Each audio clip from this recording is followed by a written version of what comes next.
नमस्कार, मैं शशि तिवारी आपका स्वागत करता हूं आपके अपने YouTube चैनल कलश रियलिटी में। आज हम एक महत्वपूर्ण टॉपिक पर बात करना चाहते हैं। क्या ये सही समय है प्रॉपर्टी परचेज करने का?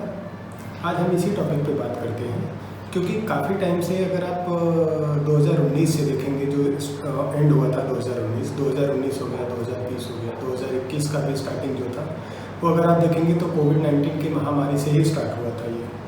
लेकिन फिर भी रियल एस्टेट सेक्टर में कुछ ज़्यादा फ़र्क नहीं पड़ा है और कुछ कम भी फ़र्क नहीं पड़ा है। तो उस हिसाब से अगर आप देखेंगे तो आई थिंक इस पे हमें बात करनी चाहिए कि प्रॉपर्टी परचेज करने का क्या ये सही समय है या नहीं है। तो हम समय समय पर प्रॉपर्टी से रिलेटेड कुछ वीडियोस लाते रहते हैं, तो चैनल को आप हमारे सब्सक्राइब करिए और बेल आइकन को दबाइए ताकि समय समय पर आपको प्रॉपर्टी से रिलेटेड सब अपडेट आपको मिलते रहे। अब इन्वेंट्री की बात करते हैं। अगर इन्वेंट्री आज की डेट में आप देखते हैं तो अप्रॉक्सीमेटली करीब 6 लाख जो अनसोल्ड फ्लैट्स हैं वो अभी बिल्डर के पास वैसे ही बचे हैं। जैसे अगर आप प्रमुख शहर में जैसे आप देखेंगे, जैसे मुंबई हो गया, दिल्ली हो गया, कोलकाता हो गया, चेन्नई है, हैदराबाद है, रिसेंट में अभी वाराणसी भी अपडेट हुआ है। तो इन सब शहरों में आप देखेंगे तो अप्रॉक्सीमेटली करीब 6 लाख इन्वेंट्री उनकी बची हुई है।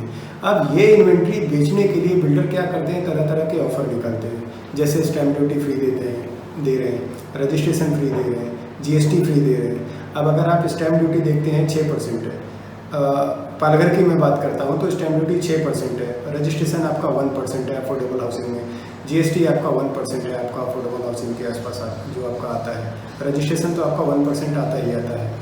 तो अब टोटल अगर आप ये देखेंगे तो 6% आपका स्टैम्प ड्यूटी, 1% आपका GST, 1% आपका रजिस्ट्रेशन, टोटल कॉस्ट का 8% तो आपको ये फ्री मिल रहा है। फ्री इन द सेंस कि जो बिल्डर आपको ऑफर में दे रहे हैं, तो उस हिसाब से इसका एक आपको बेनिफिट मिल सकता है।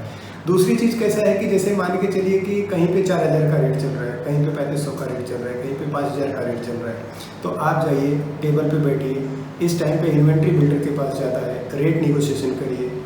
रेट निगोशिएशन में आपको मान के चलिए अगर 100 रुपये भी डिस्काउंट मिल जाता है या 150 रुपये भी पर स्क्वायर फीट के हिसाब से डिस्काउंट मिल जाता है, तो आपका 100 रुपया प्लस अगर आप एरिया देखते हैं, मान के चलिए आपने 500 स्क्वायर फीट का घर परचेज किया तो 50,000 वो आपको डिस्काउंट मिल जाता है एडिशनल। उसके साथ साथ में बिल्डर क्या कर रहे हैं, आपको अट्रैक्ट करने के लिए फ्लैट्स के अंदर जैसे आपका ट्यूबलाइट है, फैन है, गीज़र है, इन्वर्टर है, मॉड्यूलर किचन है, 24 आवर्स की इलेक्ट्रिसिटी दे रहे हैं, वाटर सप्लाई आपको दे रहे हैं, इसके बाद आपको जनरेटर बैकअप दे रहे हैं। तो ये सब का क्या है कि आज की डेट में अगर आप देखेंगे तो ये बेनिफिट मिल रहा है। तो ये बेनिफिट मेरे हिसाब से लेना चाहिए और उसका फ़ायदा उठाना चाहिए। सरकार ने अभी रिसेंट में अगर आप देखेंगे तो करीब 8,000 करोड़ रुपए का आवंटन किया है, जो प्रधानमंत्री आवास योजना की जो सब्सिडी मिलती है 2,67,000 रुपये की, उसका भी आप बेनिफिट ले सकते हैं। अब अगर सेकंड टॉपिक अगर मैं देखते हैं कि जैसे रेट ऑफ इंटरेस्ट की बात करते हैं बैंक का, अगर हम सीधी सी बात है, आज अगर हम प्रॉपर्टी परचेज करते हैं तो 10%, 15%, 20%, 25%, 5% जो भी हम डाउन पेमेंट देते हैं, उसके बाद बाकी का तो 99% लोग लोन लेते हैं। तो वो लोन लेने के लिए पहले क्या होता था, करीब 10%, 10.5%, 11% तक आपको रेट ऑफ इंटरेस्ट मिलता था।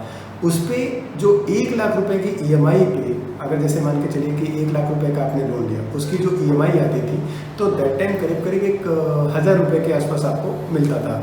मतलब 1 लाख का अगर आपने लोन लिया तो उसके ऊपर 1,000 रुपये आपको EMI पे करना है। वही चीज़ आज की डेट में अगर आप होम लोन लेते हैं तो 6.75, 7%, 7.5%, 7.15%, मतलब डिपेंड करता है कि आपका डॉक्यूमेंट्स कैसा है, उस हिसाब से आपको लोन मिल जाता है।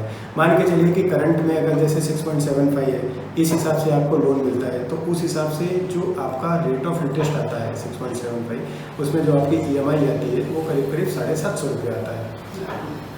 अब 1 लाख रुपए पे 750 रुपये आपका आया। अब 750 रुपये के EMI अगर आप 20 लाख के लोन पे देखते हैं और इसके परे जो आपको 10.5 से 11% के बीच में मिलता था, दोनों का अगर आप कंपैरिजन करते हैं तो पहले के मुकाबले अभी अगर आप होम लोन लेते हैं तो कम से कम में 4,000 से लेकर 4,500 रुपये तक आप सेविंग कर रहे हैं मंथली का। तो एक ये बेनिफिट आप ले सकते हैं। अब अगर हम बात करते हैं कि जैसे मान के चलिए कि 25 लाख का आपने प्रॉपर्टी परचेज किया, अब 25 लाख की प्रॉपर्टी पे एक 6% आपका स्टैम्प ड्यूटी, अप्रॉक्सीमेटली करीब 1.5 लाख रुपये आपका स्टैम्प ड्यूटी हो गया, 1% आपका रजिस्ट्रेशन, 25,000 रुपये आपका रजिस्ट्रेशन हो गया, 1% आपका GST, 25,000 रुपये आपका GST हो गया, तो टोटल ये मिला के आपका 2 लाख रुपया हो गया। अब ये जो 2 लाख रुपया है ये बिल्डर से आपको फ्री में मिल रहा है, ये आपका एक सेविंग हो गया। इसके बाद अगर आप बिल्डर के ऑन टेबल बैठते हैं, नेगोशिएशन करते हैं, मान के चलिए कि आपको 50,000 रुपये का डिस्काउंट मिल गया या उससे ज़्यादा कुछ मिल गया, तो मान एक 50,000 का हम लेके चलते हैं कि 50,000 रुपये का आपको डिस्काउंट मिल गया।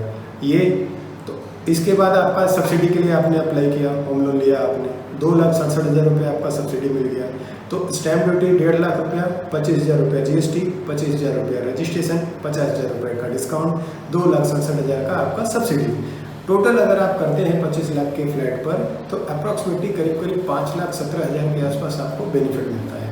तो मुझे जहाँ तक लगता है कि ये बेनिफिट आपको लेना चाहिए। क्यों लेना चाहिए, इसका 2 रीज़न है। आज की डेट में आप देखेंगे तो जैसे वापस मैं कोविड पे आना चाहूँगा 2 मिनट के लिए। अगर आप देखेंगे तो जैसे कोविड है, कोविड में काफ़ी लोगों की जो आदत है वो थोड़ा सा बदल चुकी है। अभी कैसे अभी देखेंगे तो नॉर्मली 50% लोग घर से काम कर रहे हैं। अब जब घर से वो काम कर रहे हैं, वर्क फ्रॉम होम, अगर घर से काम कर रहे हैं तो सीधी सी बात है कि उनको एक ऐसा घर चाहिए कि जो बार बार बदली करने की ज़रूरत ना पड़े। अगर आज हम रेंट पे रहते हैं, रेंट पे रह रहे हैं तो मान के चलिए 6,000 रुपये अगर हम रेंट दे रहे हैं तो 6,000 रुपये तो जा रहा है, लेकिन वापस हमें क्या मिल रहा है, कुछ भी नहीं मिल रहा है। और साथ में हर 11 महीने पे या 2 साल पे या 3 साल पे आपको घर चेंज करना पड़ रहा है। घर चेंज करते हैं तो उस टाइम पे भी आपका एक्सपेंस जाता है। इससे बेटर मैं आपको यही सजेशन दूंगा कि आप प्रॉपर्टी परचेज करिए, अपना खुद का प्रॉपर्टी परचेज करिए, उसमें आप रहें।